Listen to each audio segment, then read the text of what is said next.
প্রিয় দর্শক, আসসালামু আলাইকুম। এটা হচ্ছে বর্তমানে রায়পুর একটা পেট্রোল পাম্পে।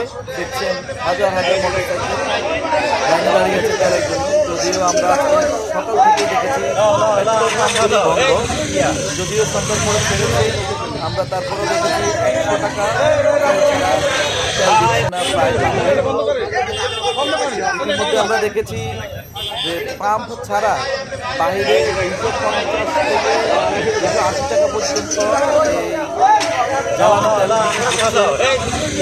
অনেক অসাধু চক্র, যদিও পাম্পে প্রায় দেখা যাচ্ছে না তেল। ইতিমধ্যে আমরা দেখেছি লক্ষ্মীপুর জেলায় একটা সংবাদ সংগ্রহ করতে গেলে সময় টিভির একজন সংবাদকর্মীকে পেট্রোল পাম্পে যারা আছে অতর্কিত হামলা চালিয়েছে। আমরা দেখেছি অনেক পাম্পেই রাত্রে অভিযোগ হয়েছে প্রায় জায়গাতেই। কিন্তু খুবই দুঃখজনক যে এইরকম তেলের এত তীব্র সংকট ভয়াবহ অবস্থা আমরা দেখেছি।